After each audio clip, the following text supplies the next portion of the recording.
Hello again. And today is February 2nd, 2024.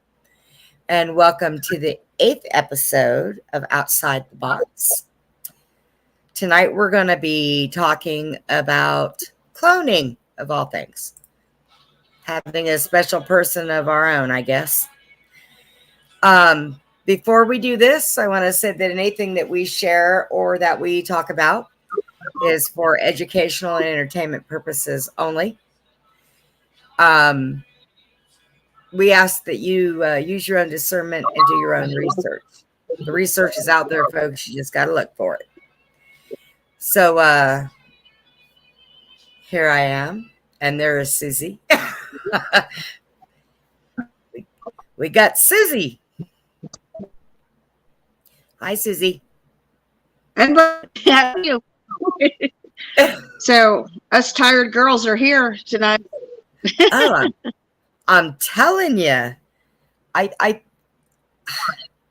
if I can get more than 2 hours of sleep at a time, I would totally be amazed, because it does not happen. It's terrible. It's terrible. But you got some today, And if right? everybody else is feeling the leg, I'm telling you, I got a little bit. I whatever wonder if we're the only ones. yeah. I think it's what they're spraying in there. The stuff they're spraying in the sky. Yeah. Right. They must be putting some really good sleep medication in that stuff, because I'll tell you. Well, no, let me take that back. They must not be putting enough. Just enough to make us groggy, but not enough to put us to sleep. I wish they, Well, it's right. I couldn't get to sleep, and then until I was too exhausted, I couldn't. I couldn't sleep all night last night. It was crazy. Yeah, I know. We got off the phone, and I intended on going to bed. I laid down, and the poor puppy was like, "Let's go to sleep, mommy." And I laid there, and I laid there, and I laid there, and I put on some videos, and I was looking through some stuff, and I think I finally fell asleep about 6:30, 6:45 this morning. And then 2 hours later, I was up again. It's horrible. Horrible. So I wasn't doing a lot of research on this whole cloning thing. It's kind of interesting. They cloned Dolly in 1996, and they said that was the first mammal that they cloned. I think they lied. Because I think they've been doing this a long time. And I looked up to see when they actually made cloning humans legal. And apparently they started doing that in 1998. Now, there was 5 states that were against it. And India, a country, they allowed it. They went ahead and made it legal. But by making it legal, they said that they didn't approve of it, and that it was cruelty to humanity. Apparently, they read into some of the stuff and knew more than the rest of us did, or the other ones who didn't care. But we had states like, let's see, it was like Michigan, Indiana. They have rules on cloning. So apparently they'll allow it, but you have to follow certain rules with it. And a lot of the people who allowed it, when they took it to governors and different states about it, they made it sound like they wanted to use the cells to be able to clone body parts, hearts and kidneys and all that for people when they get older. If they need them, they could use them. But all the plot thickened because they had very sinister stuff behind all this cloning. And they kept it from everybody. But, we have numerous celebrities that have admitted it. I think what Kevin Hart was one, Jamie Foxx, and they come out and talk about their clones. So I think it's an obvious thing.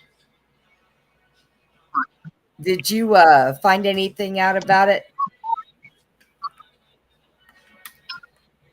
Well, I just had I had that when we were at the Cutting Horse for Charity that time. We met Darren Blanton, and Darren, that was kind of interesting because Darren, he's a big Dallas rancher, and has a horse named Highbrow Cat, and he cloned it, made Copycat, but they said it was an exact copy of the DNA. And then they use that clone for breeding, and stuff. So it's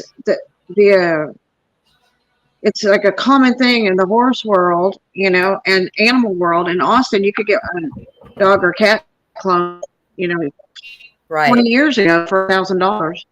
So, if you wanted a pet clone, you could have. And that's one of the things that the celebrities were saying that, back in the day, when they did this whole cloning thing, that they hang on a minute, I got to turn my phone off. It's driving me crazy. That they would pay $50,000. I can imagine what it is now if it was $50,000 back in the 80s and 90s. Maybe not so much with the 80s, but I would almost bet. Now, cloning animals, they've almost every state, they made it legal. They were sitting there saying that what I was reading, they said that 90% when they clone humans, they were coming out a disaster. So apparently they tried for a really long time, and at first it wasn't working out right in their favor. So that's what I'm saying. I know they've been doing this stuff since before 1996. So it's an interesting concept. I gotta find that I was actually in the middle of looking for that video that Robin had sent me about the cloning. She sent me a really good video about it. And it's wait, is this it? Oh, that one's not it. There it is. Cloning is so weird. Like, to me, it's such a strange concept. And they can transfer all memory, so that the clones, they say, will have a complete memory of the person and their whole life. They can clone you. They can clone them from a baby. Right. Okay. So I have the video that she sent on the cloning. So I'm gonna go ahead and play that one. And okay. Yeah. Woohoo! Well, I gotta go make it play.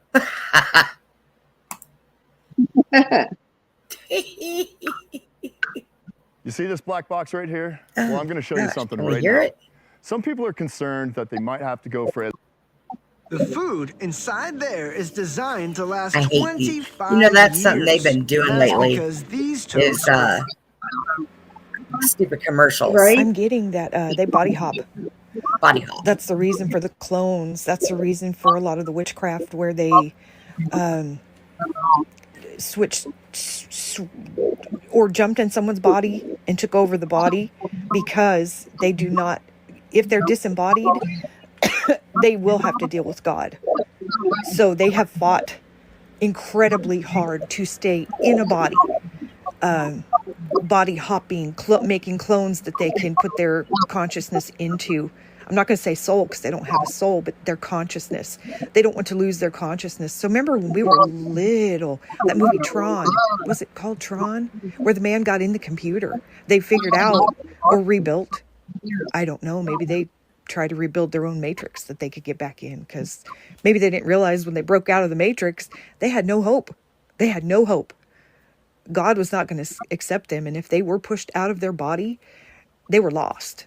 They were just disintegrated and lost, I believe. I don't know. I'll have to keep looking into it. But they have body hopped over the centuries. They have created the clones that they put their consciousness into clones for a while. And now, if they're trying to put their consciousness into a robot, there is no way God is going to allow that. Those would be superhuman bodies that they would just completely destroy everything on this planet. And God will not allow it. I know that. Any of those ships that are up there, no, it will not be allowed. If they tried it, that's already been stopped. There may be. Now, I'm going to stop this for a minute.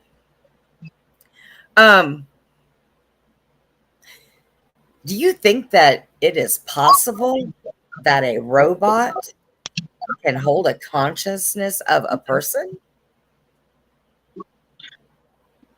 Yeah. And I don't necessarily agree with what she's saying, you know, like, and it's not partially, yes, I do follow her. Like, yeah, I know where she's going, but where she's uncertain, my thought is that right now they are souls and they are body jumping. But there's going to come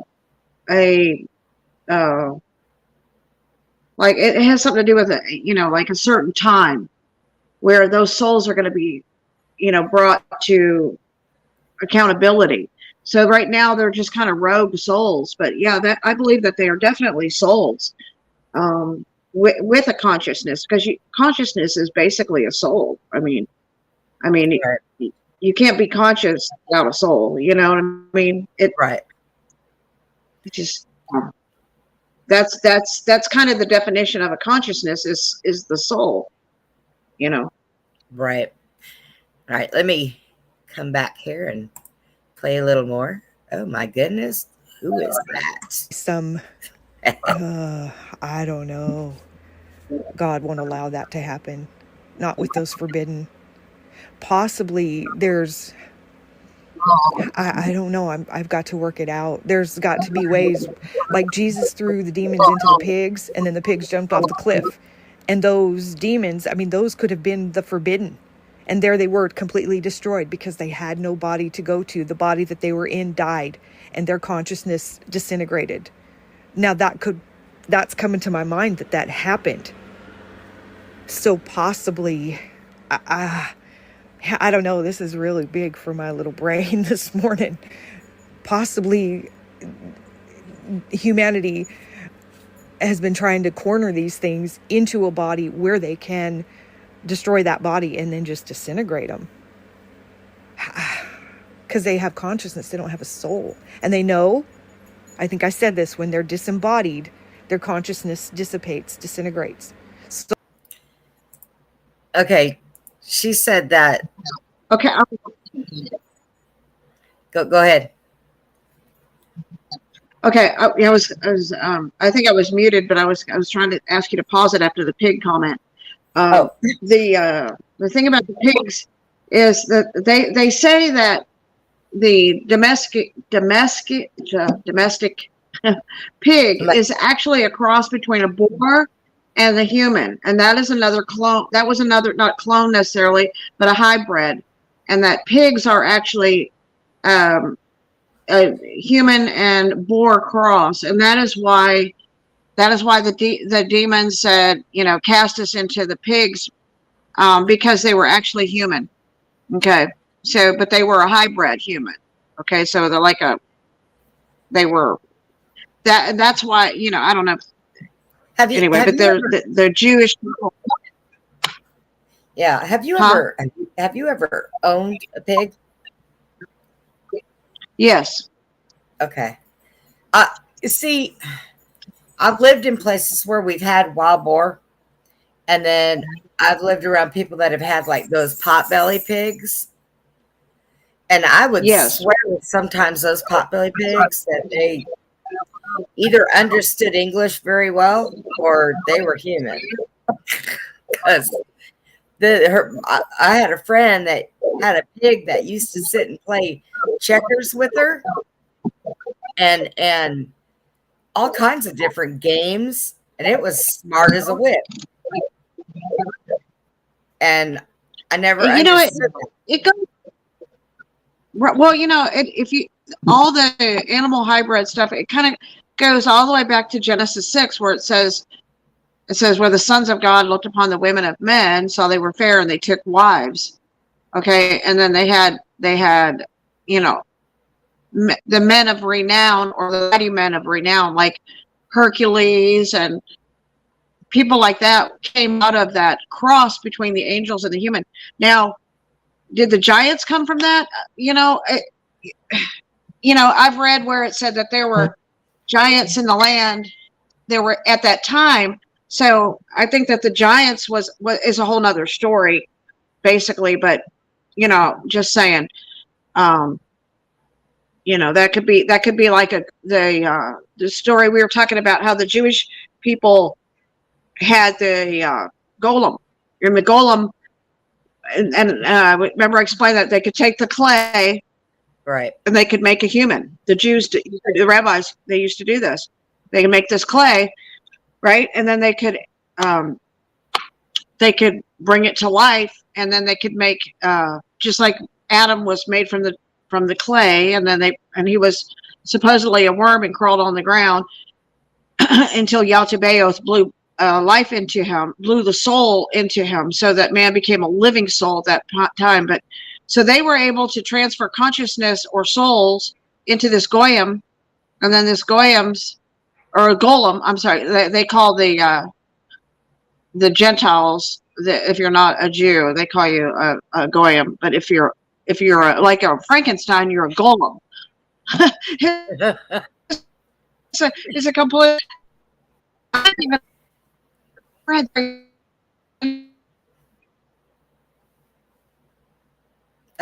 into it, a soul into it. What? Oh, you kind of froze up and broke out for a minute. You were breaking up. Am I okay now? Yes. Okay.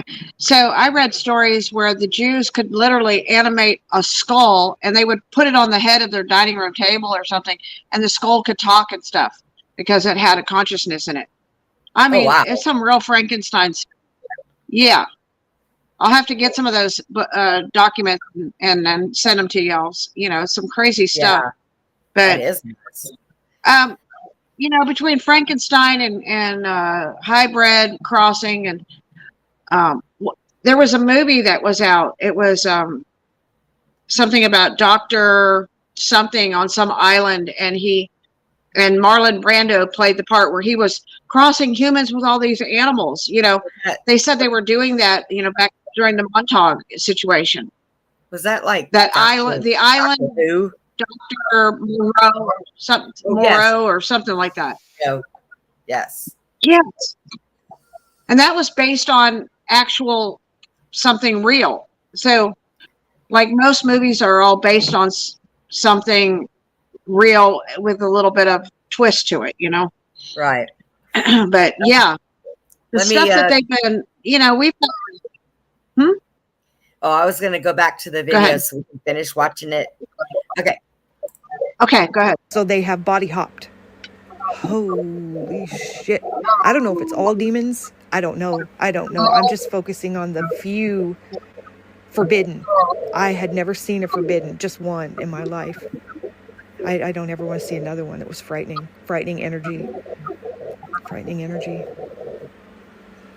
This This is a lot this morning. I always think we're going to have a peaceful day with no enlightenment, and all of a sudden, boom, this is big enlightenment. Wow. For me, anyway. So yeah, send me whatever bits of Chloe information that you feel like should come my way, because this is the way it's working out the best. I haven't had time to sit down and watch her videos, but you'll send me a snip or a piece or an idea, and then just this whole big old truth just floods out about it. Oh my God. The forbidden. Wow. This information was told to us by probably, I can't remember the stories, but like the Egyptians, their gods, they want them to be worshipped so that they're remembered. Because once they left a body, they freaking dissipated. They were not remembered. So I don't know, somewhere in Egypt, I believe there was a split. I think there was a split. And when the evil came in and got into the first body and started really wreaking havoc on the planet, I'm not sure. But I have heard that before. They want, even through music, they want their entities worshipped. I guess maybe they're trying to reintegrate them on the other side, which there's no way. Once they leave a body, they dissipate. Their energy just dissipates. But that was a big reason why they wanted them remembered. Huh. I don't know. Just trying to work it out. There is a thing that's called race consciousness, and it has nothing to do with color. It has to do with the human race. Once the entire human race, or most of it, believes something, it becomes in our reality. So possibly they have been trying to get enough people to believe to make them real again. I don't know. I've got a train of thought here, and it's not really coming through clear. I hope you're picking up on it. But I know I heard it years ago. I heard it with aspirin. So when aspirin first was developed, they thought it would work. And somehow it hit race consciousness on the level where everyone believes that aspirin works. So it'll work on people who don't even really believe in medicine. Aspirin will have some kind of a little effect, or a big effect, depending on their own belief systems and what they allow in. So aspirin hit race consciousness, human race consciousness, and it works on a vibrational level, if that makes sense. So what they've been trying to do is push these elites onto human race consciousness so that they would have an effect, or they have had a horrible effect. I don't really know. I'm not seeing that clear, but there's a connection there too. So,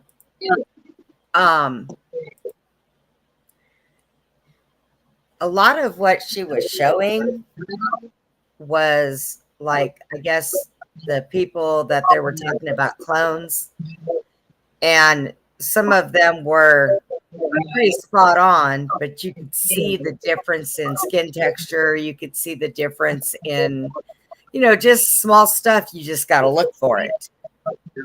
So, and I've heard that when they do the cloning, that they cannot copy moles, birth, what do you call those? Birth, tattoos. Do what? Birthmarks? Yeah, the birthmarks don't come out. Tattoos or birthmarks? Tattoos. Yep. Yeah. So, because I don't remember who was the celebrity that went into like a local fast food restaurant, and he didn't have his tattoo on the back of his neck, and people noticed that. And probably, I think it was a rap. Yes, it was. But people noticed it, and they were like, "Wait a minute, that's not him." Where's his tattoo? Because you can have tattoos removed, but when you have them removed, you have a scar. Yeah, Jamie Foxx was the one that was supposed to have the tattoo on the back of his neck, or he has one back there. So, but I think some of her point. Go ahead. Penny said something about she has to take a call. Hi, William. All the bottled aspirin. Can you hang on? Can you see the chat when it comes in, Susie? Just now catching it. Yeah. Oh, okay. I wasn't sure if you were seeing it or not, but yeah. So there on that video, Brent. Yeah. Yeah, on the video. Video. Right. The one where she's showing Biden and stuff. Now, a lot of people didn't know that Biden has a twin. Just like Jesus had a twin. Just like I think that's why the Nazis they were so obsessed with the twins during Joseph Mengele. They were always doing experiments on twins and stuff. But Joseph or not Joseph, but anyway, back to the twin of Biden. So supposedly, this is what I'm watching. It was Biden's daughter, and she said that Joe had actually died, and that this was his twin brother, and that their family, the White House, so that this actually, if you kind of look at them, they look different. Do you have something else running on your phone other than the being in the show? Is there anything running on your phone? Okay, because you keep no. Out, so I thought maybe that might have been it. Huh. Okay. I don't know. Maybe you got a cloud over your house today. I don't know. But yeah, we always have that problem. Sometimes we do. Last week we didn't. You were just clear as could be the whole show. So it happens sometimes. Sometimes it don't. But now I do know for a fact that they may have been using him, but not the whole time. They have had people step in. They've had people with masks. They've had actors, different people. There were different ways to tell, and you just had to look and see him. It's been out there everywhere, and it amazes me when you can say that, and people are like, "Oh, come on, no!" And it's like, really, you didn't see that he had to grab his mask and pull it because his chin was over here. Did you miss that?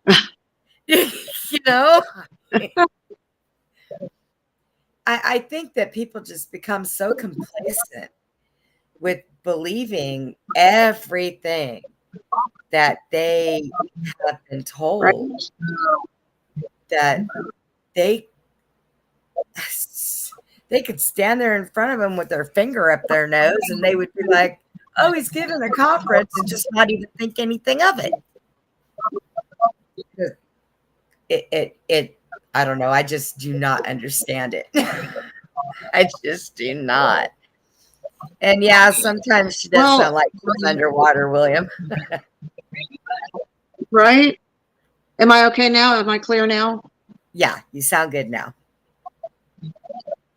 So also I wanted to mention about Michael Aquino. Michael Aquino claims that he was not born through a baby, that he came through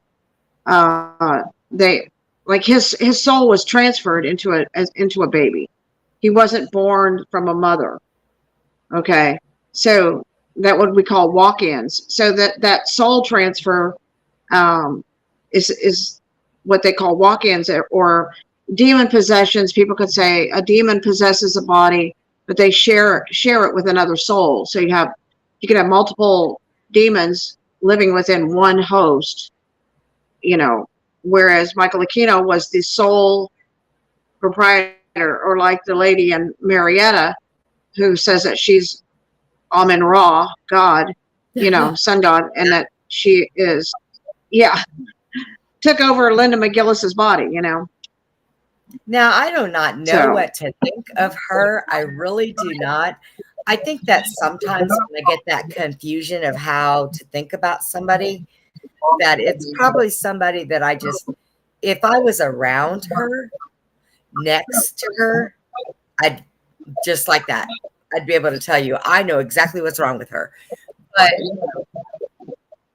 I don't know how to take her. I don't know if I should take her like everybody, a lot of other people do, like she's just a woo-hoo, they're nutso, or if it's real with her.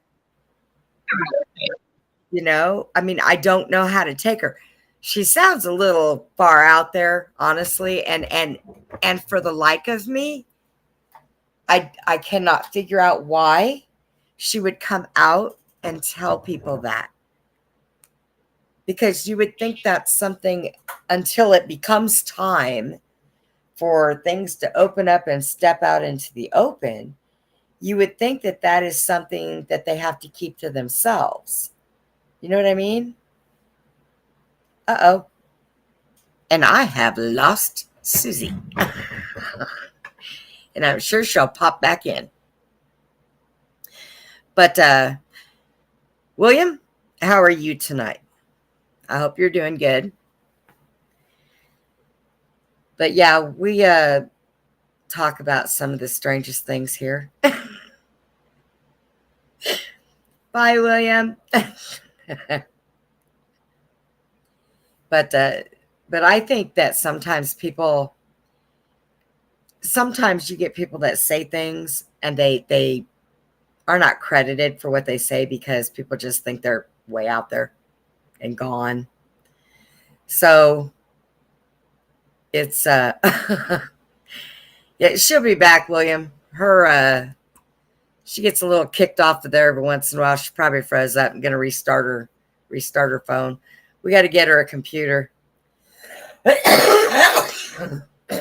We keep saying that, but people don't take a lot of people serious when they talk about things like that. And sometimes you can run across some that just woohoo, and you're like, I cannot believe what this is right here. I can't believe it.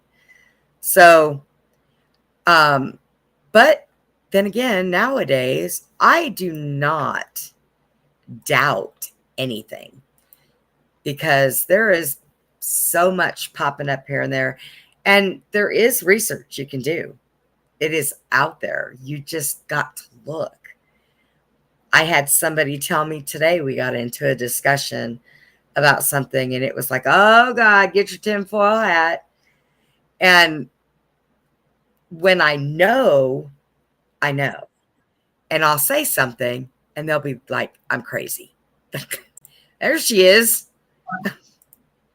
That was weird. I don't know where you went or where it froze up. Yeah. Yeah, I think I noticed you froze up. William was like, bye-bye. I was like, what? I could still see me moving, and then you were frozen. Oh. Well, you were frozen on my end. Go figure. Okay, that's kind of weird. Yeah. Right? We were all William, are we still alive? Huh? I don't know. I see you. I don't see me on there anymore. I just see you. You don't see you now? On the screen. I just see. How did that happen? I don't know. I don't know either. You are not part of the broadcast yet. The host can see you and can add you to the broadcast at any time. I'm not in there. There. Is that better? Supposedly. Is that better? No. Oh, I do not know what happened. Maybe you have to get out on that and come back in. So I think maybe we're having let me try. Technical difficulties. I love technical difficulties right in the middle of a show. Woohoo! Guess it would be no fun if we didn't have it, huh? So we'll just wait for her to come back in, and hopefully it'll be all straightened out. We got right in the middle of our conversation, and there it goes. Sometimes I think that it's done on purpose. So she's trying to get back in. But tonight, in case you've missed it, we are talking about cloning, human and animal. We discussed the Dolly, the sheep, and then there was a horse that was, his name was Highbrow Cat. And when he was cloned, the clone was called Copycat. And then we talked about some of the celebrities that have been saying that they've been cloned. And it's been kind of interesting. I showed a video, and if you missed it, go back and watch it. It's kind of different. And it explains some different things about consciousness and souls. So it's, I do not know what is going on with this thing tonight. What is going on? Let's see. There she is. Let's see. Okay. Are you back? Okay. I'm back. Can you hear me okay now? Yes, I can hear you. I could hear you before. Okay. So can you see me now? Yeah, I can see you now. Okay. Okay, good. I was sitting here trying to do a fill-in of what we've been talking about, waiting for you to come back. Do you got that other video on the cloning? That was a really good one. Which one? The let me see. We send, you and I send so many back and forth. I try to watch all of them. I think I have watched all of them, but I just got to remember what it looks like when I'm scrolling down here. Right?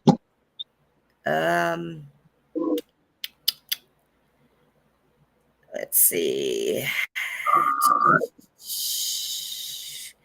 Here's that CERN one. Oh boy. That's an all right. While you're looking for it, I'll talk about the Michael Aquino thing. So Michael Aquino supposedly walked into a baby, and then apparently when he got killed in 2019, he was murdered.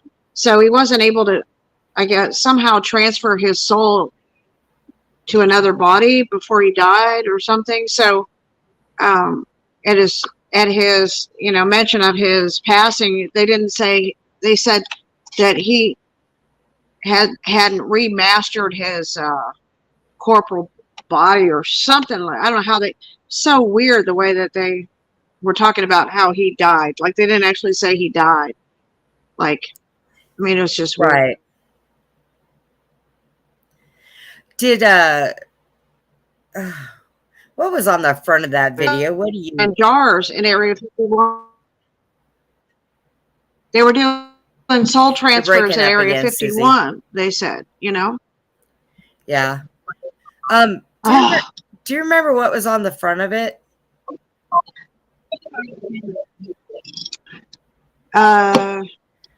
Goodness, I don't know. Yeah. You know what? I need to start taking the videos when you send them to me, and just saving them to my my videos once for the show, because we pass so many of them back and forth. I know, right? So, but yeah, they've been Area 51. They've been talking about where they would put the souls of people in jars, and then they would transfer them into other bodies. Or, I mean, I've had plenty of dreams where I would go in my dream and I would actually enter into somebody else's body, and I would see through their eyes or experience what they were seeing, so a soul could jump around into different bodies, and I used to like think, well, that was weird, because if somebody was going to make a bad decision, I would go and try to help them make the right decision. But then, of course, they had free will, so sometimes they would listen to me, sometimes they wouldn't.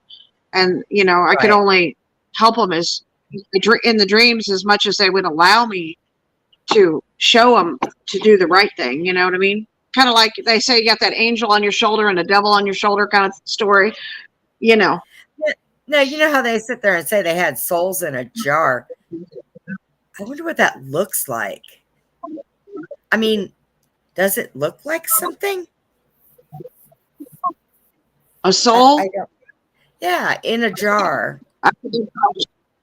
Right? That looks like. I mean, exactly. Right. Never thought about that. Yeah. But they could capture a person's soul, you know, and they could transfer it, you know, into other bodies, you know. Right. So that's just the whole cloning and soul transfer thing is so bizarre, you know. But then so is astral travel and demon possession and things like that. That is a weird thing too, you know. Yes. And I mean, there's quite a bit about all of that. And you know, but then you have people that say, well, this is witchcraftery, or it is this or that.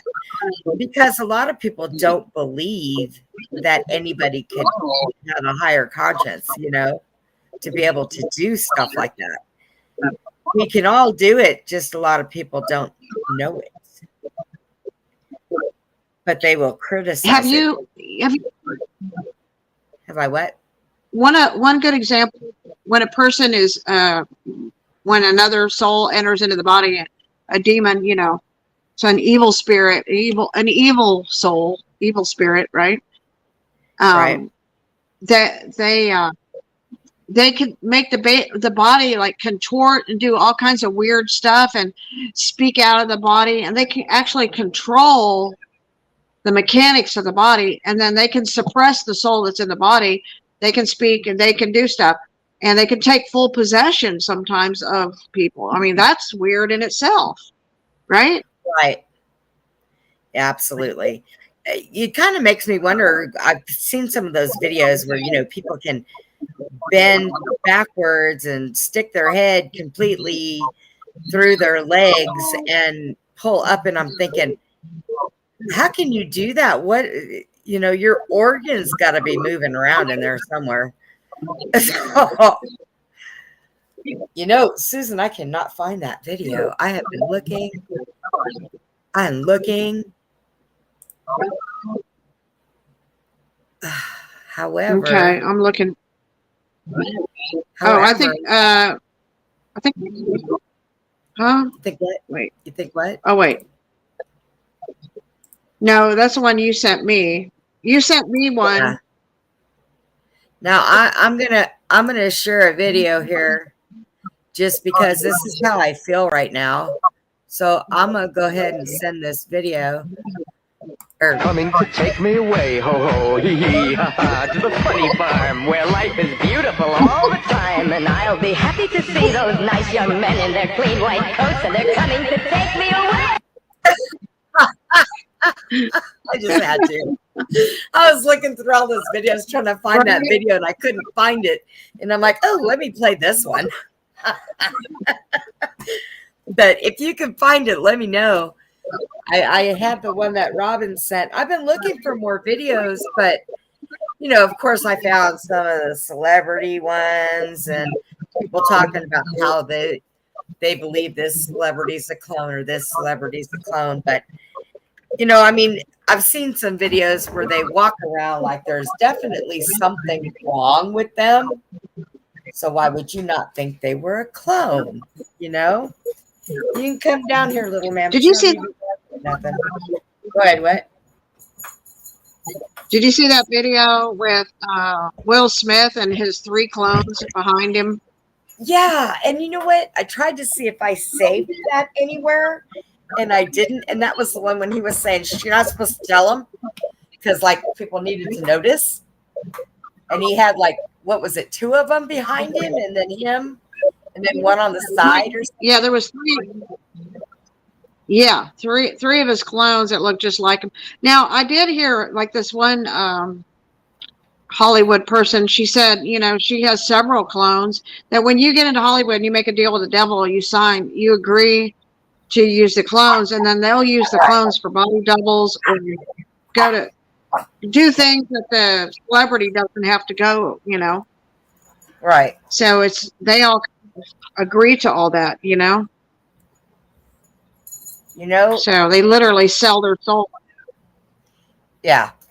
And I think, and you remember we were talking about it, last night when we were talking about how we think that they sign over rights for clones because that way they're still making all kinds of money off of these people if they're getting too old to be doing the stuff they want them to do. So kind of makes me wonder, can the clones do their own stunts also? Well, yeah, I think so. I think Taylor Swift's clone said that Taylor Swift is dead now and she's not here anymore. And then I heard Britney Spears one time in an interview said that Britney, I look prettier than Britney does now, don't I? I look prettier than her. So, you hear these clones actually saying stuff like that, But then people which will is sit really there and tell you, and then people will sit there and tell you, no, that's just them goofing around, or, well, I don't know. I see the seriousness in that face. Well, But there have been plenty of. They say once they become like whistleblowers, and then they actually will kill the actual original, and then they'll just use the clones in their place. And that's what a lot of these people are saying about a lot of these people that are going to Gimmo, that they're getting killed, and that's all that's running around are all the clones of these people. So you know what? I'm sure the truth is in there somewhere, huh? It's in there somewhere. There's somewhere down the line. It is in there. We are all, being told this or being told that.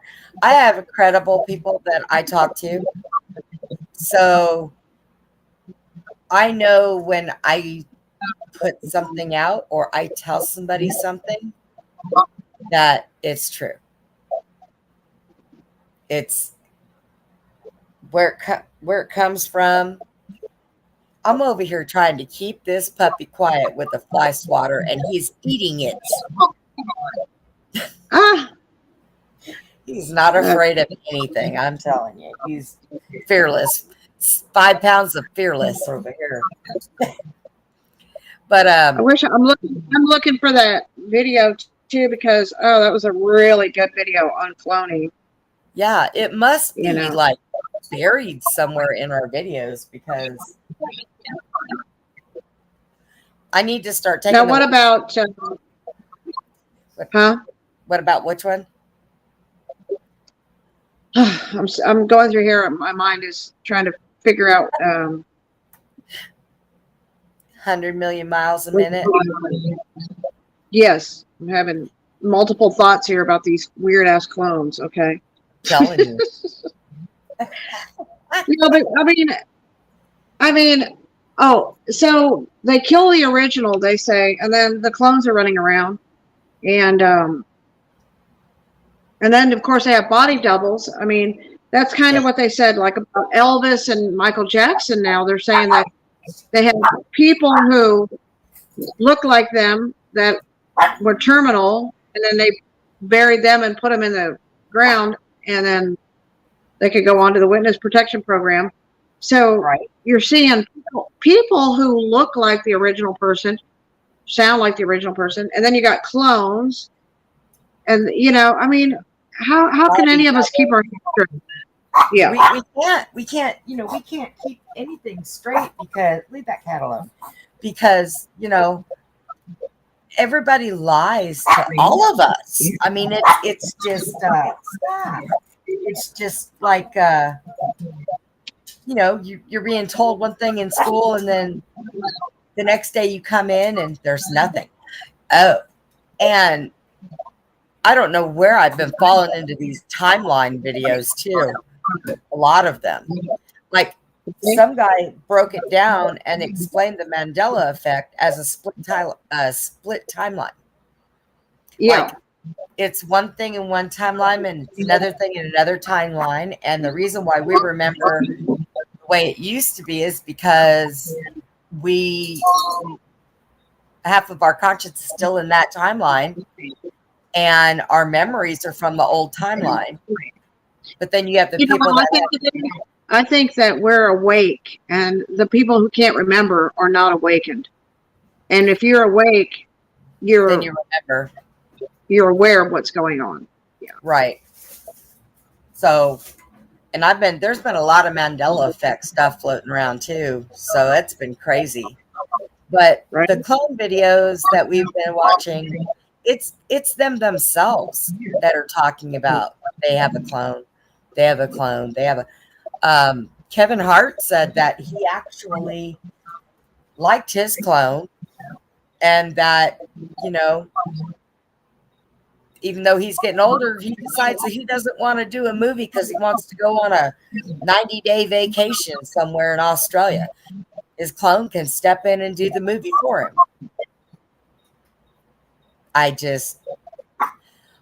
When you get so rich, you have nothing else to spend your money on other than to duplicate yourself. There's a problem. Well, if you're a big celebrity and you've got to be in a lot of different events and stuff like that, it makes sense for them to have clones. Well, that's true. It does. It makes quite a bit of sense. People like presidents, I'm pretty sure they have clones because they're going to an area that they can secure it all they want, but they may not think that it's absolutely secure. Then I'm pretty sure they'll use a clone just for assassination purposes, Yeah. Well, yeah, I mean, now they say if you're Rh negative, you can't be cloned. I don't know if you've heard that. Rh negative? Right, cannot be cloned. I wonder why that is. Did you find out? There, who knows, anymore. Other than, Rh negative person rejects other blood types or whatever. So if you're pregnant, and so it may have something to do with the blood or something, Right. Could be. Is that, yeah, because I think like O negative is the universal blood type. So it's O negative. It's O negative. Okay. Yeah. Well, any O would be O, and you can, if you're O, you can share your blood with. Well, I know that with an O negative person, they can only get blood from an O negative. They cannot get blood from anybody else, but they can give blood to anybody. Right. So, I mean, it's kind of weird how that works out. I think I want to look up that what you were saying couldn't be cloned. The Rh negative. Yeah, the Rh negative. Mm-hmm. I'm kind of wondering why that can't be cloned. That would have been something interesting to find out. I might have to do some looking into that tonight, and then tomorrow night's show we can put that out. Why that can't be, why they can't be cloned. There's got to be some kind of special reason. Maybe it goes back to heritage, or some kind of a certain DNA that they have that is too high to clone, if you know what I mean. Uh-oh. And when I drop my fly swatter that I'm spanking the dog with, that is a big no-no. Because now he's like, ooh, Mommy lost her tool. He says, I can do it now. Whatever I want to do. Oh, God. I'm over here banging at everything like I know what I'm doing. But I really I'm going to tell you, I think they've been doing cloning probably since the 1950s, to tell you the truth. At the least. Because there's been too many people that have been on television for so many years and their looks never change. And you don't see them getting older. They got to be doing something other than adrenochrome, you know? Right. Because, I mean, there's ways to make your skin look younger, your gray hairs go away. But the sharpness of the mind, I would think that that's something that you can't just put a Band-Aid on. But a clone would always stay the same age, wouldn't it? Well, no, maybe not. It might. It's gonna. I understand. I had this friend of mine that was Chinese or whatever, and he worked in Area 51. He said that if you clone an adult, the adult clones break down quicker. Now, did you ever see that movie? Who was it that it was about how his wife and daughter got killed in a car wreck, and he clones them? No. What movie is that? And okay, so I'm trying to think of the actor. Gosh, it wasn't. Was it Sylvester Stallone? Maybe. Maybe it was. I think he might have been. I think it was Sylvester Stallone that played the part, and he's a scientist and he works in his lab, and he it's very expensive to clone these people, but he sneaks in and he does his wife and his kids, and he brings them back basically. Oh, but he has to. Yeah. It's a really weird movie because he's not allowed to do that because it's really expensive. So it's like he does it anyway. You know, I think it was a weird movie. You know, they're in a car wreck and they get killed, and then because I think it's like cost me $1 to do a clone or something. It was very expensive, you know, apparently. So, and according to this movie, which it pretty well explains how he grows the humans, you know. Yeah, it was a pretty trippy movie. So let me see if I can find that. When they did Dolly, they cloned her in 1996. And I think they said that she ended up passing away in 2003. But there were things on her that broke down faster than they would if she was not cloned, like if it was the original. So I think they had said back then that when Dolly passed away because the problems that she had, that they weren't going to legalize the whole cloning thing and they weren't going to play with it anymore. But I mean, that's like government projects and operations. They're supposed to stop, but do they? Nope. So they obviously kept it up if they started cloning everybody and everything. So,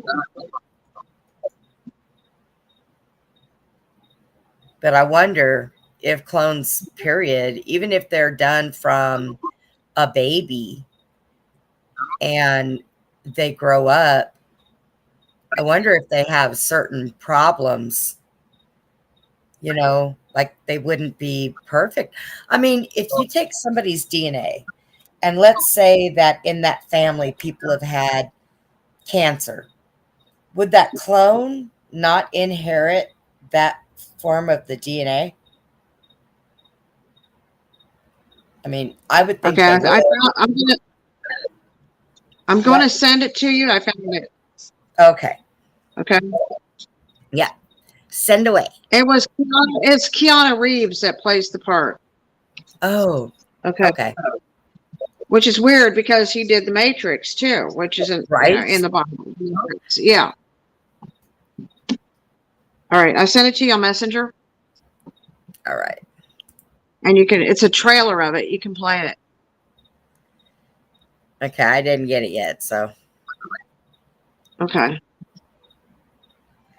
There it is. Yeah, it's really it's a really good show because it really shows you.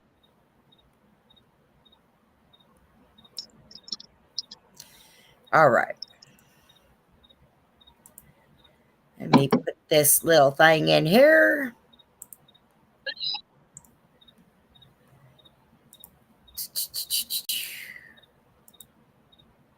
The ones he loves first. Of course But he's we let do. his own dental care take a back seat. Time for a shift. Aspen Dental offers free complete exams and x-rays for new patients without insurance, making it easier to get. Welcome to Movie Mash. Today we're going to recap a sci-fi and thriller movie called Replicas from 2018. Please don't forget to subscribe for more interesting recaps. Replica. A helicopter, carrying something valuable, lands on the island of Arbo, Puerto Rico. In his office, William waits for the cargo to arrive. The helicopter lands on Benin Industries property, and immediately everyone at the facility is notified of its arrival. William, Scott, and Margaret walk toward the experimental laboratory. William checks with Scott and Margaret if the donor has completed the required paperwork. Upon hearing the announcement, Ed swiftly gathers his belongings and makes his way there too. The donor is positioned and unpacked in the laboratory alongside a robotic body. William and Ed discuss the specifics of the donor's death before moving forward with the experiment. Ed examines the donor's cortex activity and affirms his viability. William agrees with the assessment and informs everyone that the biological brain will be replicated within a synthetic one. He instructs Ed to initiate the process. The neural probe, designed for the task, is activated, commencing the transfer of the soldier's brain. William begins the neural imprint process, concentrating on transferring the human mind onto the synthetic counterpart. Activating all mental functions, he instructs Margaret to energize the body. The replicated entity awakens and William addresses it by its name. As it starts moving, it inquires about his identity, prompting William to clarify the transition into a synthetic brain. However, upon coming online, it begins to panic, tearing itself apart piece by piece, until William intervenes and shuts down the subject. William updates Jones on the recent progress, but Jones remains unimpressed by the subject's first spoken words, emphasizing the need for more significant results to satisfy the company's shareholders. William reminds Jones of the sacrifices his family has made for his life's work and assures he is very close to a breakthrough. Later, William returns home to find his wife Mona preparing for a trip. In a rush, he discovers that his children, Matt, Zoe, and Sophie, haven't packed yet. Ed enters the house and Sophie hands him her pet fish with a request not to overfeed it. Ed inquires about William's conversation with Jones and whether he has been fired. Mona overhears the conversation as William explains the disturbing incident where the subject tore itself apart. However, William interjects and informs Mona that the subject spoke. Concerned, she points out that if it can speak, it likely has the capacity to feel, and cautions against resurrecting the dead until he resolves all ethical implications. As a doctor, Mona is uneasy about the potential suffering in his experiments. They pack the car, and William reassures her that he is on the brink of a breakthrough, though something is hindering the synthetic from attaining consciousness. Mona suggests they may be missing a soul, but William dismisses this, attributing it all to neurochemistry. Unhappy with his response, Mona questions if he's losing sight of what's morally right. Ed sees them off, and later they drive through the rain, narrowly avoiding a collision with the truck. In a shocking turn, a tree strikes their car, fatally injuring Mona. Subsequently, William drives off a cliff into the water. Upon regaining consciousness, he checks for survivors, discovering that he is the only survivor of the crash. Rather than calling an ambulance, William contacts Ed. Ed arrives with their equipment and accompanies William to the scene of the accident. William requests Ed's assistance, but Ed suggests involving the police. After some deliberation, Ed changes his mind and collaborates with William to transfer the minds of his family members into the equipment. As they reach the facility, Ed shares his reservations about creating human clones, citing past failures. He questions William about his readiness to terminate the process if complications arise, but William evades a direct answer, expressing his determination to proceed. Ed presents the pods for replicating the bodies, expressing concern about the uncertainty in perfecting the mind transfer process. At the sight of the bodies, William implores Ed not to disclose the events to anyone, Additionally, William instructs Ed to dispose of the bodies, a task to which Ed agrees. He informs William that he'll meet him back at the house. Upon Ed's return, he opens the truck, revealing only 3 pods for creating the bodies. Unable to decide which family member to resurrect, William writes their names on a piece of paper and asks Ed to make the choice. Ed refuses, forcing William to make the decision himself. Drawing a name from the bowl, William selects Zoe. Later, Ed provides instructions on caring for the pods and maintaining the chemical balance inside. Critical to their success is keeping the pods powered. They must never lose energy. Lacking a backup generator, William improvises by collecting car batteries and connecting them to the pods. Ed informs him that the clones will take 17 days to fully form, and William has until then to instill consciousness in them. When asked about Zoe's fate, William explains that he will erase her memory from their drives, and they will have no recollection of her. In subsequent scenes, William is shown deleting Zoe's memory from the minds of the others. However, a hard drive containing her consciousness remains active. Several days later, Ed encounters Jones at work, who inquires about William's absence. Ed fabricates a reason for William's non-attendance, and Jones warns him to convey the message that if there isn't progress with the synthetic soon, their project will face closure. Ed promptly calls William, conveying the urgency and the potential risk to the expensive equipment now in his possession. William instructs Ed to come to the house and monitor the pods so that he can attend work. Upon settling into work, Jones pays Ed a visit, displaying little concern for the possibility of illness. On Ed's desk, he notices a drawing by Zoe. Returning home, Ed has the drawing with him. As he approaches his front door, he encounters Matt's teacher, who checks on him due to the boy's prolonged absence from school. Ed explains that Matt has chickenpox to handle the situation. He questions William about why he hasn't informed the kids' school and Mona's workplace about their circumstances, as if anticipating that their disappearance might go unnoticed. In the following days, Ed takes charge of orchestrating a charade by using their laptops and phones to create an illusion that the family is still alive. He emails the kids' school and exchanges texts with their friends. Meanwhile, Margaret oversees the preparations for the robot body, while William works from home, striving to find a method for transferring the mind from one body to another. Faced with unsuccessful simulations, he begins to lose hope. The clones are nearing completion, and Ed continues to cover for William at work, allowing him to run one simulation after another. 17 days after the accident, Ed arrives at William's house to extract the clones from the pods. However, William admits he's not ready because he hasn't identified the reason for the previous experiment's failure. Ed explains that the longer they remain in the pods, the more they age, making waiting for a solution impractical. William decides to sedate them to maintain a blank mental state. Ed warns that he can only keep them sedated for 72 hours. As they begin the process, draining the pod containing William's wife, she starts breathing on her own. William promptly sedates her. Ed is thrilled that their experiment has succeeded. They set up a force field for the clones, and Ed departs, pledging to return the next day to check on them. Continuing his scrutiny of the previous experiment footage, William remains puzzled about why it failed. That night, prepared to terminate his wife, he receives a call from Jones. While conversing with Jones, he notices that Mona's clone's heartbeat rises each time he touches her. When Ed arrives at the house, William excitedly reveals that he has figured out the issue. Taking Ed to Mona, he demonstrates the discovery and explains that the brain transfer fails when it's not in its original body. The synthetic brain triggers panic when it can't locate its own flesh. The solution involves tricking the mind into thinking it's in its own body. With the family's bodies being their clones, William believes the process should be simpler. They prepare to initiate the transfer of Mona's mind into her clone's body. William coordinates the uploading process and initiates the imprint. Initially, Ed panics when nothing appears to happen, but suddenly Mona begins convulsing. She awakens, recognizing him. William puts her back to sleep until he repeats the process with the kids and readies the house for their return. After completing everything at the end of the day, Ed departs, expressing the expectation of seeing William at work. Returning to the house, William undertakes the task of cleaning up, eliminating any evidence of the recent events. His final challenge involves erasing all traces of Zoe's existence, packing her belongings, and discarding them. Later that night, he lies down next to his wife in bed. The next morning, William wakes to find Mona missing. Hastening downstairs, he discovers his family having breakfast, seemingly oblivious to the recent occurrences. Mona, feeling great, goes out for a run, and the kids request pancakes, which William prepares for them. While Mona is jogging, she experiences abdominal pain. Upon returning, Sophie pours milk, only to find it curdled. Mona mentions she had just bought it recently. William receives a call from Ed, urging him to be at work for an incoming donor to avoid exposing their secret. He informs the clone family that he has to leave for work, and they accept it without suspicion. However, Mona senses something strange in his behavior. At work, William and Ed prepare the donor for the transfer, but William deems the donor non-viable to spare them from potential suffering.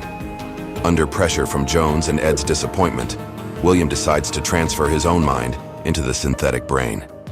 He takes the transfer equipment to the toilet and performs the transference protocol on himself.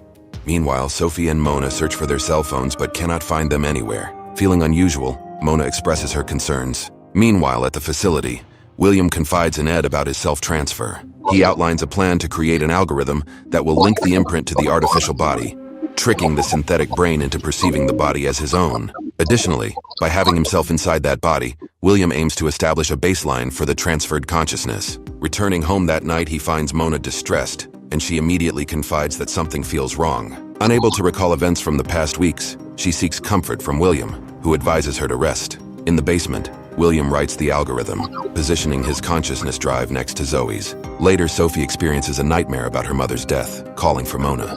William reassures her, guiding her to the basement where he alters her memory to exclude the traumatic events. Mona discovers him there and demands to know the truth about what he did to Sophie. She insists on the whole truth. William confesses to Mona that he brought them back from the dead, leading to a later conversation where she questions how he could do such a thing. William explains that he couldn't bear the thought of losing them and felt compelled to take action. Mona, understanding his desperation, accepts his reasoning. The next day, the family joins Ed at the market. Mona almost recalls something when she thinks she sees Zoe. That evening, over dinner, William suggests moving back home. However, Sophie brings up Zoe, and as they discuss her, they begin to recollect bits of information. Mona confronts William, who attempts to deceive her, but she sees through his lies. The doorbell interrupts the tense moment, and Jones greets Mona, requesting a private conversation with William. Jones reveals that he is aware of everything William has done, and considers his family as subjects of the company's trial. Fearful of the consequences if their secret is exposed, Jones insists that the family cannot continue pretending everything is normal. William tries to negotiate by offering his knowledge of making the synthetic brain work. But Jones, revealing the company's involvement in the weapons industry, has a different plan. He demands the algorithm and instructs William to say goodbye to his family. William gets the algorithm, but then he goes back and attempts to drug Jones, only manages to knock him unconscious. Destroying the algorithm, he decides to come clean about Zoe, Mona, and the company he works for. Realizing the imminent danger, William urges Mona that they need to run.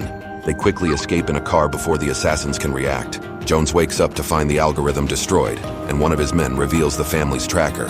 Jones instructs them not to shoot the family in the head. Simultaneously, another car begins pursuing them, ramming into their vehicle. Despite the attack, the family manages to escape.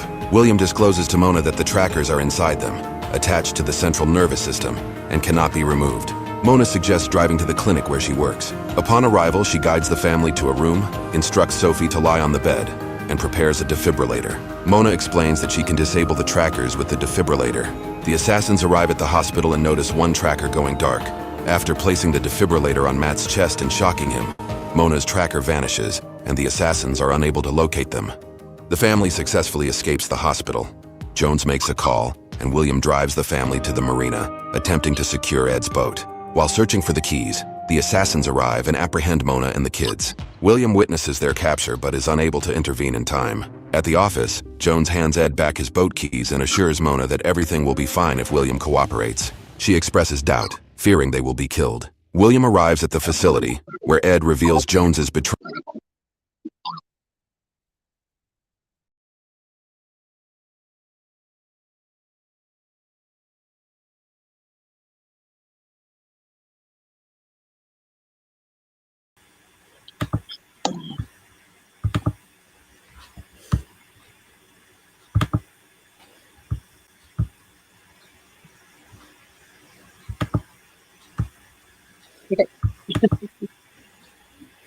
Did it stop?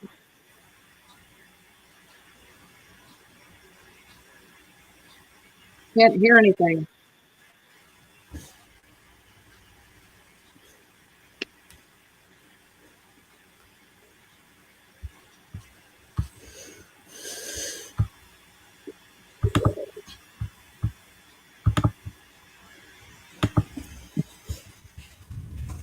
And lock up?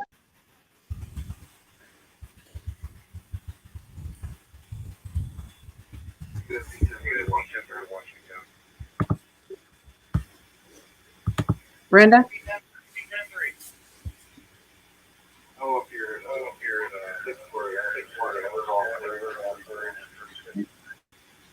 Something happened. Okay, can you hear me? Can you hear I me now? can hear. I can hear all. Yeah, the show stop or the video stop. All right, Andy, can you hear me? Yep, I can now. Okay.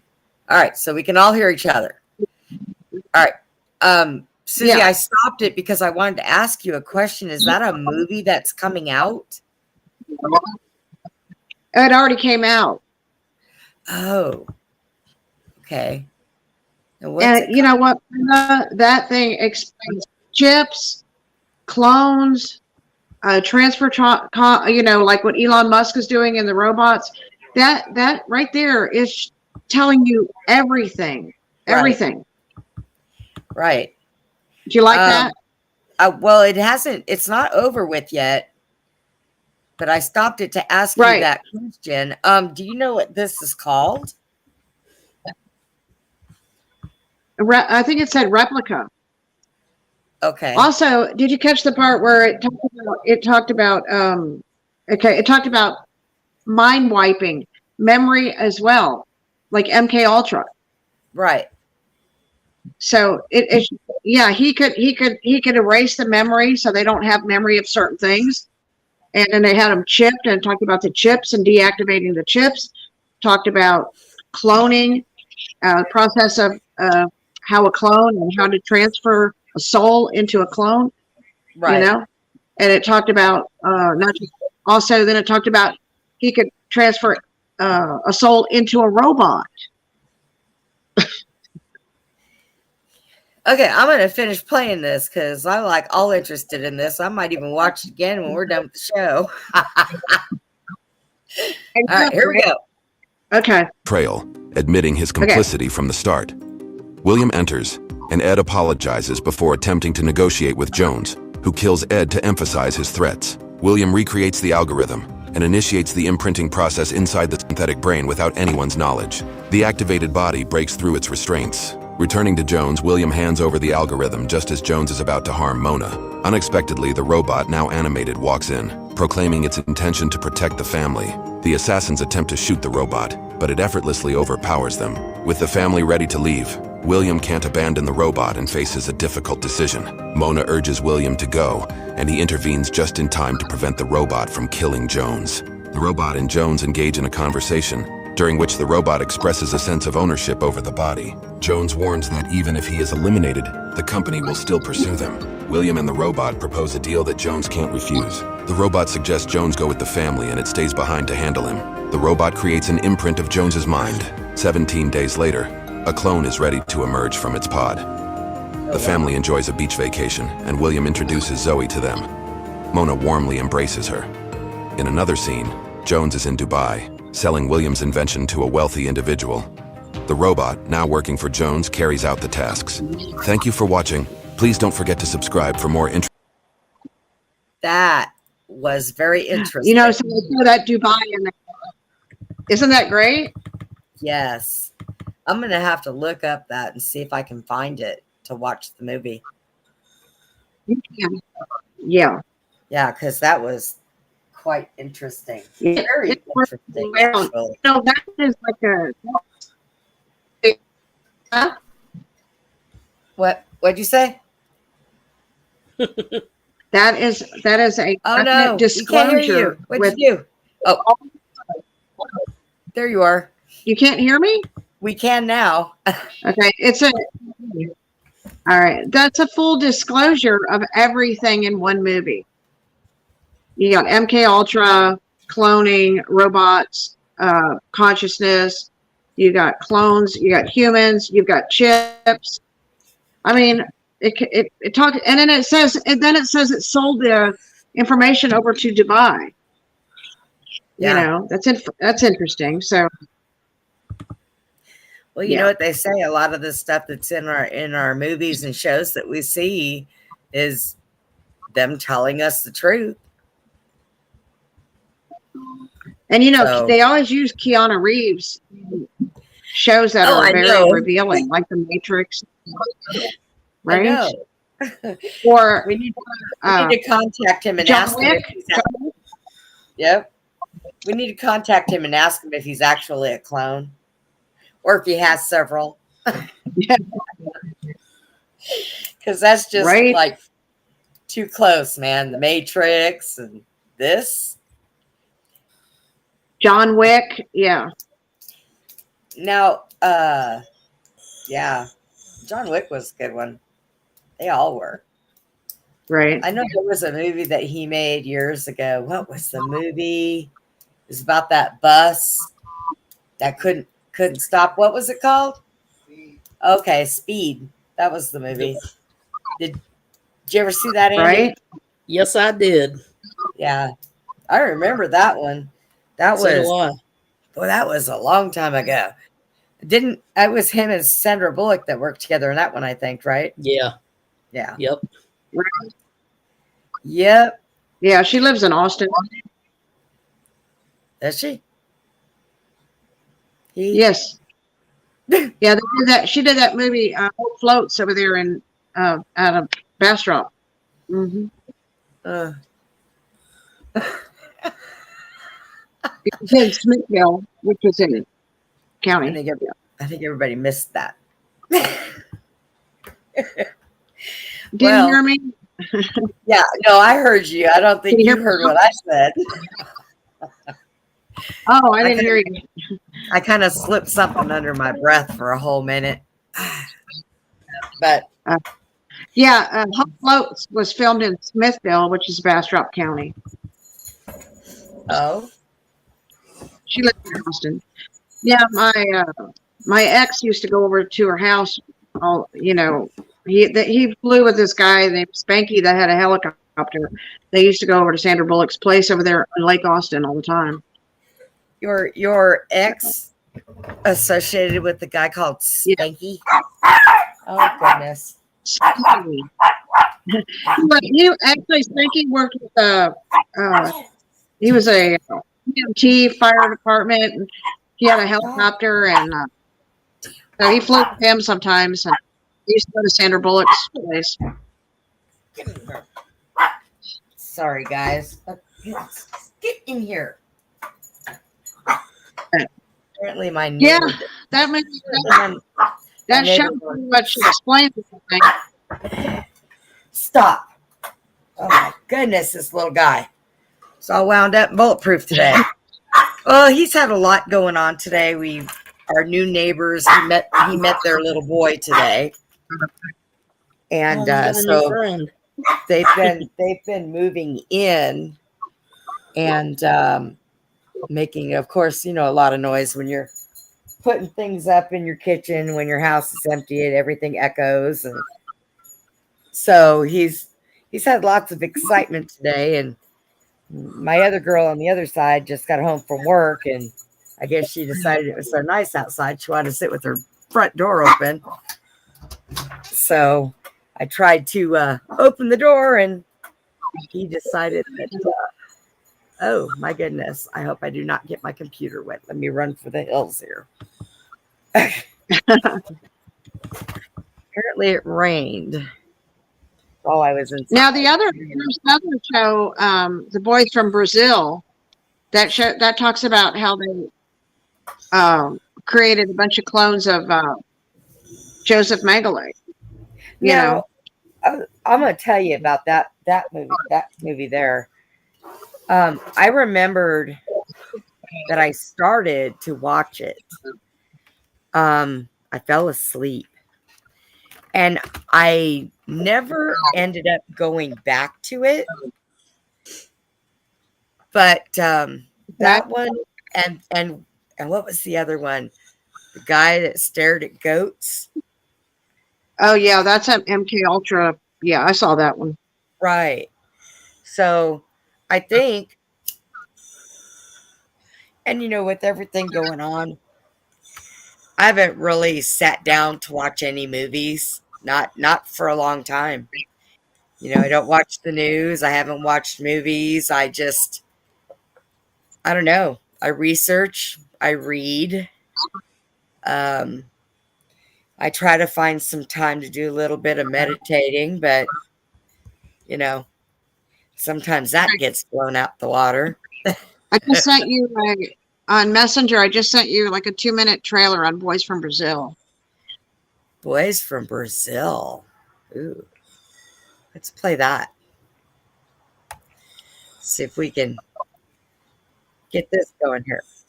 Well, okay, look. Would you pause? Didn't want to cooperate with me. Nothing wants to cooperate. I think that my internet has just been really weird tonight too, so I don't know. It's been a little discouraging tonight with everything going on the blinks. You doing good, Andy? What have you been doing? Pretty good. Just listening to the scanner. And you guys. Have you been you have a busy day today? No, not really. Stayed home all day till tonight and went to my nephew's basketball game. Oh, did you? Huh. Mm-hmm. Ah. Yeah, because I know my other nephew has one at 9:30 tomorrow morning. Yeah, because you said that you had just gotten home when I messaged you. Why can I not get oh, I don't have my mouse. I'll have to play that when I go back inside.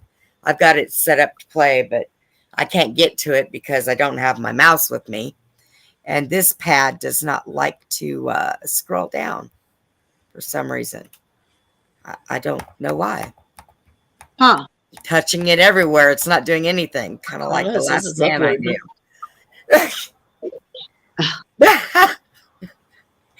So how'd the game go today, Andy? They lost, but oh well. Can't win them all. They're kids. Yeah, exactly. They'll get better. Look, while we're here, let me show you my pretty cactus. Ooh. Isn't that pretty? That is. It's got, just don't touch it. I've already poked myself with it twice. I'm over here thinking, because I've got to repot it, so that's going to be fun. I tell you, Andy, Susie last night sent me pictures of herself. You know how I told you I had a bruise and all that happened. Mm-hmm. And Susie, the same day, she sends me these pictures, and she's all cut up and scratched up. We was both kung fu fighting somewhere because the trees beat her all up. You should have seen those pictures. Oh my goodness! You didn't even get out of the house. I know, right? I got beat up in the house. Yeah, it's better now. By the bathroom. I don't know if you can see. Yep. Oh yeah, that's much better. Yeah. Okay. Wait. Over here, and there we go. Yeah, right there on the side. Yep. Yeah. I've been putting a lot of Neosporin on there, you know. Susie got in a fight with a tree and some sticks and stuff. Yeah, they like to stab you when you're hauling them off everywhere. Put them in a big old pile and burn them. That's it. And we drag them, and then but when I'm caught on another one, and it stabbed me, and then they cut me and everything, you know. It's like just been attacked by the mean trees. I'm waiting for little one to finish going and doing his business so that we can go back inside. That he's it rained, so when it rains, he has to refine his perfect spot. Yeah, he's got to make it rain. Yeah, every time he rains, he's got to find another perfect spot. I don't understand the concept in that. You know, you go to the bathroom outside, just come out there and just find a place and squat. Who cares what it smells like? Apparently he does. Apparently so. He, you know, I added some throw pillows to my bed, so now he lays all over the place and thinks he's the king of Baghdad or something, you know? Well, he is the king of Russia. He had he had chicken Alfredo tonight. Let me guess, Olive Garden again? Yeah. I got him a side of chicken and I had Alfredo. So I had to give him some of the Alfredo noodles and some of the sauce with his chicken. Yeah, I tell you, I haven't been sleeping. So when I did get up It was an on and off thing, and I just did not feel like doing anything. And I had to get ready for the show, so I had to do my hair and stuff. So Jack was like, well, I'm not cooking, so what do you want? And I'm like, well, Alfredo. Let's do Alfredo tonight. Yeah, he was going to make red beans and rice, but my stomach wasn't going to handle that tonight. Are you done yet? I want to get in and watch this trailer over here, and you're just lollygagging around. Just go find a spot. I don't care. Go somewhere, guy. But you sitting underneath the table staring at me like I'm crazy. I'm not. You want me to throw some Cheerios on the floor so you can pee in the rings? I mean, what do you want? See if he hits the hole of the Cheerios. Yeah, I'll be sitting out here. He'll be eating them. All right. Are you ready? Are you done? Are you ready to go in? Okay. I guess that's I'm ready. He must have went over there and went somewhere. He gets behind that netted curtain that I have, and he hides on me. It's the only problem. Big dogs, you always know where they're at. These little ones, boy, you gotta watch them like a hawk. All right, come on, let's go. So I don't run you over while we're live on the air. Someone call Pete on me or something. Get in the house. But yeah, we've been sitting here talking about all kinds of cloning, and we watched a couple of videos. You came in on the last of that one. And that's a very interesting video. It looks like a really good movie. So I'm going to have to look that one up. And I guess I need to finish the other ones that I fell asleep in, didn't finish. So we can watch it. All right. Let's get this Bo Schoten thing on the road. Where is it? There it is. Okay. Play. Products. Skip. History has shown how one man with a dream can turn the world into a nightmare. Can history repeat itself? The Boys from Brazil starts where that nightmare left off. But for the dream to live again, 94 men must die.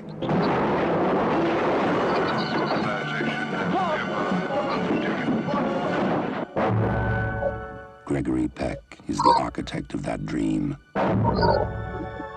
Laurence Olivier is the man who must destroy it before it destroys the world.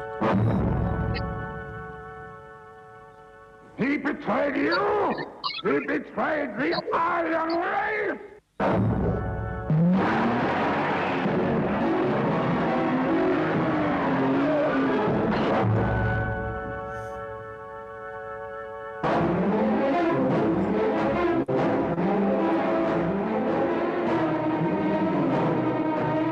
We cannot tell you who the Boys from Brazil are, only that they are not science fiction.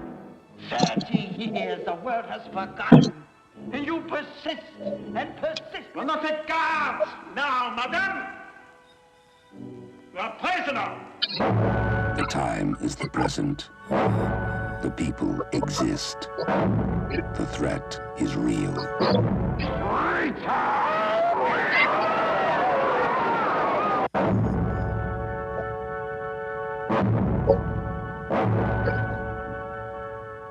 Your operation has been cancelled. No. Your operation has been cancelled. Mine continues.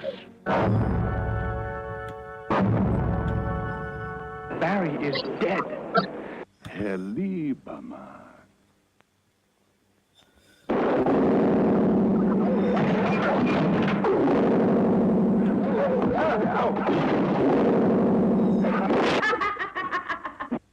Only you can decide if it's a dream or a nightmare. But be warned, if history can repeat itself, so can man.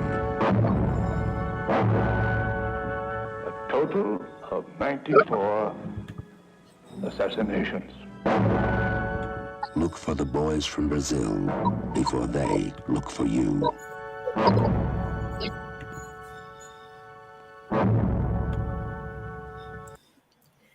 See, now that I heard was based on a true story. Yeah, that they cloned, like they did 98 embryo clones of Hitler in the United States, and then they were raised and with other families. So these little Hitlers are growing up in all the families, and that's what they're saying. The stuff is real, you know. Right. Yeah, because I heard that. I heard that one and the Men That Stare at Goats. Because that one was like an MK Ultra thing. So I heard that they were all basically I think on true things. Yeah, the one about the goat one, it's where they were using LSD to mind control a lot of these soldiers and stuff like that, you know, like. Right. Hey, Sports Yeah. Cat. Sports Cat is in the house. What does that say? I'm kind of a big deal. You're a big wiener. But yeah, so with everything that we've learned about the cloning, we know they're doing it. I mean, they're not even hiding it anymore. They admit it. I found quite a bit of research on it. I tried to go back further than Dolly, but it was really hard to find anything back then. Like, there was a few things about some states that tried cloning, but I do believe that is, hey, Tiffany, I do believe that it started sooner than when they wanted to tell us, because Dolly was, what I say, 1996. So it's been around for a long time. I think they were. I've heard stuff, you know, as far back as the 40s, you know, and our government doing stuff. Right. Yeah. No, Glenn, they did not clone Dolly. Well, I don't know. They might have cloned Dolly Parton. She had enough money for it. Dolly the lamb. Yeah. Yeah, Dolly the lamb or the sheep or whatever it was. But we were talking about animals. I really love the highbrow cat story, because his clone they called Copycat. I think that was just the most original thing. I mean, seriously. Yeah, and you know what? The horse, you know, it's in the horse industry. They're breeding to copycat. You know. Yeah. They said that they were going to take his DNA and any offspring that Copycat has and keep that DNA so they can, you know, reproduce more. So I guess here's my thought. Okay, so this is what I was thinking about. If you say, okay, let's just say with Copycat, the horse, he's a perfect, exact duplicate of his father's DNA, right? So now you clone a person with a perfect, exact clone. Now the clone can go out and commit a crime in one place, and the other person could have an alibi somewhere else, and it's going to be the exact DNA on the evidence. Okay, that could be a problem. Oh, that could be a very big problem. Because I mean, even identical twins, everything's the same with them, but their DNA will be off just a little bit. So they'll be able to tell if they have the wrong person. Well, this DNA is really close. This person must have a twin. But with a clone now, I would think that yes, strictly down to the inch of a DNA, it's all going to be the same. So yeah, I could see that being a problem. You know, but then again, that will make. I mean, if you think about it, with that in, okay, so a clone goes out and commits a crime and leaves DNA, but the original person never was there. Right.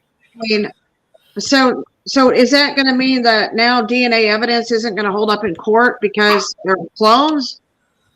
Well, I mean, if they know they have a clone, I would think they would say, "Hey, you might want to go check my clone for that," because it wouldn't matter if you knew or not knew. You're saying basically there could be 100 of you out there, and so there's no way to say which one of you it was that did it.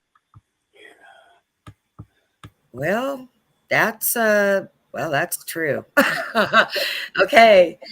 So if you clone yourself, whatever you do, make sure that your clone stays out of trouble. That's about the only ticket there is. Yeah, I don't think you can be responsible for a clone if he goes out there and does something. You know what I mean? Right. Like asking your twin to, you know what I mean? Come on. I would just tell my clone, if you do anything incriminating that's going to come back on me, I will pull the plug on you so fast. But what I'm saying is there's no way to know if it's an exact copy. There's no way.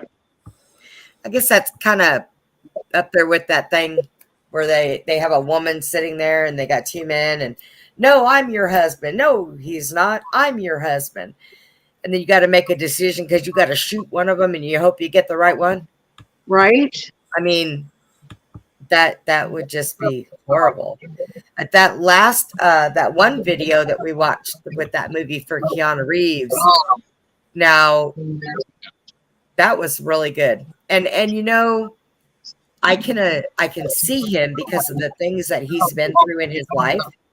I could see that movie probably might have hit him kind of hard because he's had so much pass away in his life that it's been hard on him. And then here he does this movie where they get in an accident and his whole entire family dies and he has to clone them to bring them back because he can't handle being alone. So with that movie, they make movies about real stuff. The CIA sold a lot of their stories to these Hollywood people, and then they make these movies from them.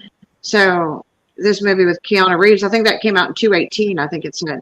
So it's like they covered every area that you could wonder about or how they're doing it, whether it's chipping, robotics.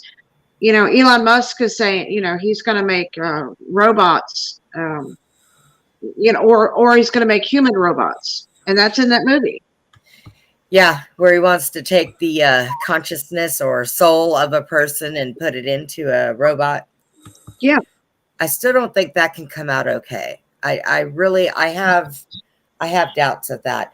If anybody wants to watch a really good movie, if you've never seen it, go look at that movie that Keanu Reeves was in. It's called Replica, and it's about him cloning his family, and it looks really good, really good. I'm gonna have to find it so I can watch it. Cool. Yeah, I mean, we watched the trailer on it, and I thought it was just gonna be a quick trailer. Shoot, that thing played for like 20 minutes, and I was like all into it, like it was the movie. I forgot I was even on a show. I was like, oh, wow, yeah. Yep, but it looks good. And if it can catch my attention for a brief minute, because, I'm one of those squirrel, then it's got to look really good to me. I mean, Cool. really Okay. I have another one, another movie that was about clones. And I don't know if you've seen this one, Altered Carbon. It's a really good one. I just sent you a trailer on it. Okay. Is that a trailer of it? Yes. Okay. Let me pull it up. And was that a Netflix show? Yes. Okay. Yeah, I haven't really watched too much Netflix, but Every once in a while, I'll dabble into it and see what it's about. But here we go. I was born on Earth. I was the richest man on several planets by the age of 74. The first time I died, I was 99. New technology transferred my consciousness to a new body. For 263 years, I sleeved into new bodies, living on in perfect health. But last night, at the age of 365, I died again. Today, I hired someone to solve my murder.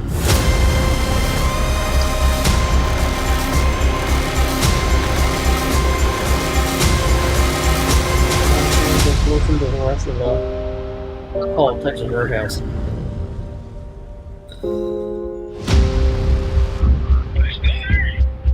They just cleared 2 minutes ago.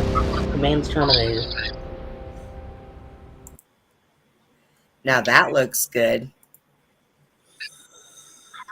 I don't think I've seen that one either. So that one looks that one good. is pretty intense. Oh God, I don't. Future, huh? Something happened to your clone. Something happened to your sound again. It sounds like you're in a fishbowl. Can I go back to Texas Roadhouse? We, Am I still in the fishbowl? we keep having those issues.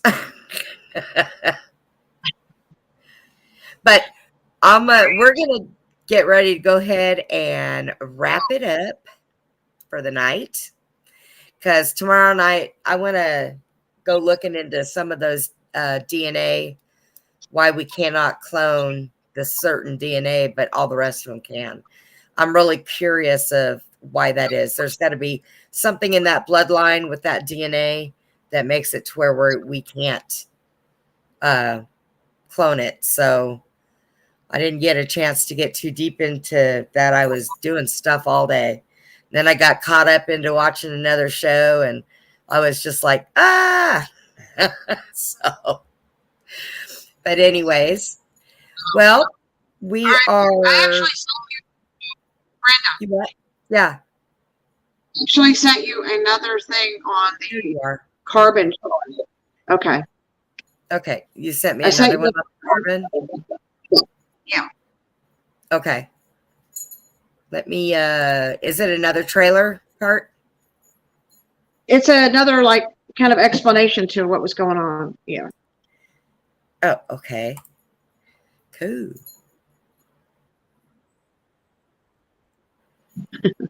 When did they start putting commercials on all of these things? That's what I want to know.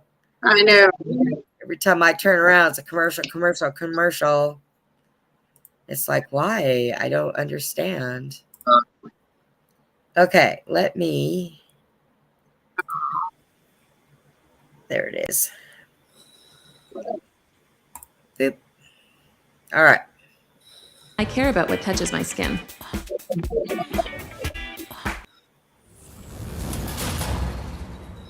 Your body's not who you are.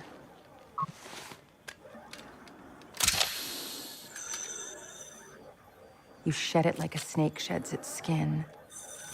Oh. They can barely walk at first, you'll have to pull them out. I'm gonna get this shit all over me.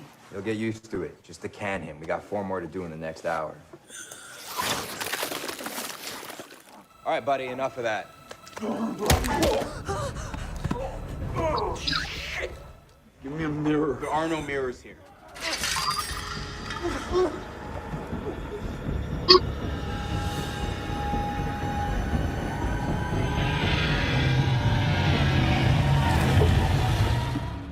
Hey guys, what's happening? Niat here with Film Comics Explained.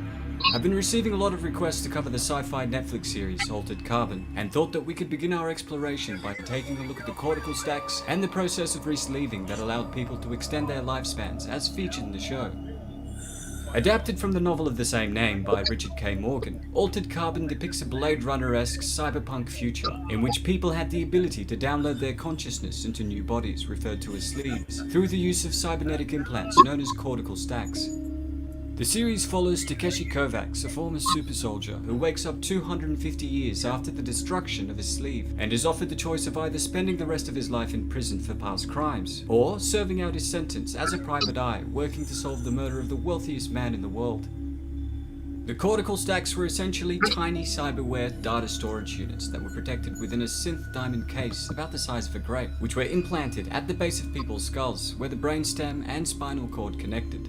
Once activated, they would begin making a digital backup of a person's ego, which through psychoanalytic terms just means the part of the mind that mediates between the conscious and the unconscious, which was responsible for reality shaping and acquiring a sense of personal identity. Composed of non-terrestrial metals which were left by an alien civilization, along with the astrogation charts that mapped out several habitable worlds within the galaxy, the unique materials along with advances in human technologies made digital human freights a reality. This technology was also originally developed as a means of interstellar travel to reach the habitable planets that were mentioned earlier, that would have otherwise taken centuries to get to through traditional travel methods. By downloading the human consciousness, they were in essence able to transmit consciousness from one planet to another into a waiting sleeve, in an instantaneous form of transfer that was called needle casting. Part nanoware, the implant maintained a network of nanobots that monitored synaptic connections and brain architecture, noting any changes and updating the ego backup in real time. With no inbuilt wireless access capabilities, stacks had to be surgically removed from corpses in a process known as popping, where a skilled extractor would get the implant to literally pop out by making a small cut in the correct place and applying pressure. Cortical stacks could be removed from living people, but the process was usually fatal, or at least would cause paralysis as it involved cutting through the spinal column. Once the use of cortical stacks became a ubiquitous part of the human condition, human bodies were considered nothing more than sleeves for the human consciousness. Over time, sleeving became a method for extending life indefinitely for those who could afford it, with the wealthiest people making sleeves that were genetic replicas of themselves, while the poor had no choice and were often forced into sleeves that were not age or health appropriate. We get a brief glimpse of this in the show, with a family who had lost their daughter to a car accident and under the legal precedent of victim restitution, were provided with an unsuitable sleeve, forcing their young daughter into the body of an elderly woman. What have you done to our daughter? Cindy's 7 years old. You get whatever's in inventory. She was murdered in a hit and run. The law says she gets a free sleeve. And that one's free. If you don't like it, pay for an upgrade, put her back in Hey, storage. Jonas, how you doing? Please don't put me back in the dark. I think it's important to note that the cost of a single clone sleeve was more than what the average citizen would make in a year, highlighting the fact that wealth inequality was just as much an issue in the future as it was in the past.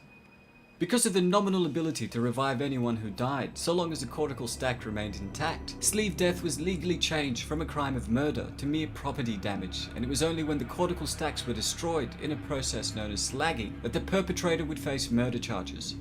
Unfortunately, this encouraged the wealthy elites to sadistically destroy the sleeves of poor people who willingly agreed to this act in return for money.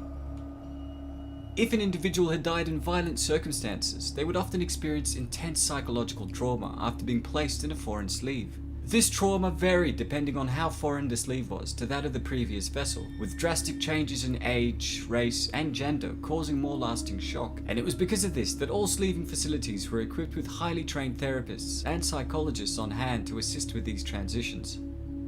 With that in mind, there were unique mental conditioning techniques that allowed a person to drastically reduce this shock, as seen with the Envoys, which were a group of elite super soldiers that were trained to withstand the psychological trauma that came with frequent resleeving. Within the world of Altered Carbon, there also existed an expensive service known as Remote DHF Backup, which held and updated a duplicate of a client's consciousness in a separate remote cortical stack that was often secured in a vault. This added an extra layer of protection for the wealthy, ensuring that even if their cortical stack was destroyed, they still had a backup in a secure location with all their memories leading up to the most recent update.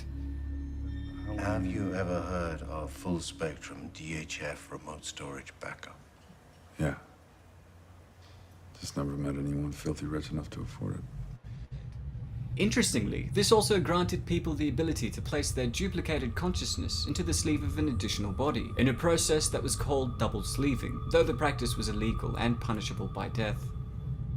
You live against the truth of the universe, you know. If you have a family, you're aware that your children will someday die, but you don't treat them as dead. You treat them as living creatures that you have to nurture. And I think the same is true of your own life, that you're aware it's finite, you're aware that you'll only have a certain amount of time, but we don't live with it because it's not in the way we're wired to live with that. Another great addition to the roster of new content developed by Netflix. I highly recommend Altered Carbon to fans of the sci-fi genre that appreciate the works of Richard K. Morgan and the likes of Philip K. Dick. Well, that's all for today, folks. Thanks to all of you guys who requested we take a look at Altered Carbon. If there's any other stuff you'd like to request, please don't hesitate to ask. As always, it's been a pleasure. Nihat here with Film Comics Explained. Thanks for stopping by. That was interesting. Right?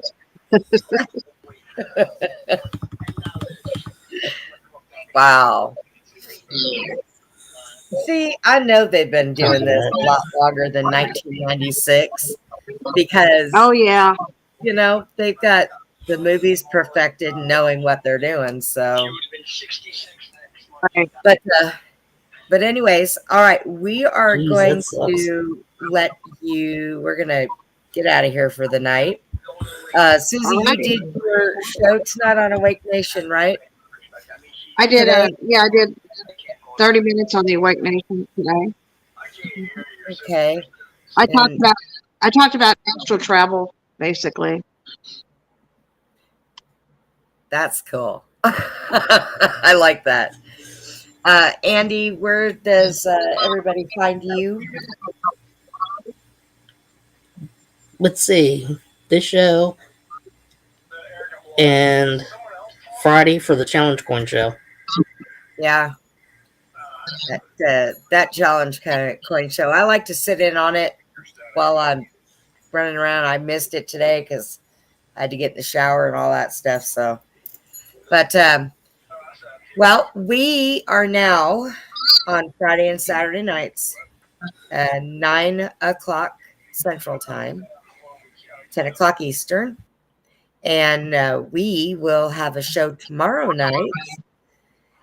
But I'm not going to let I'm not going to let it out of the bag yet. I will post it tomorrow. We lost Susie again. You said end the show and she went out. I don't know what she's been on and off all night. We've been having technical difficulties between me. It's like, But all right, everybody. Well, we are going to wrap it up, and thank you for joining us. And we will see you next time on Outside the Box. Good night.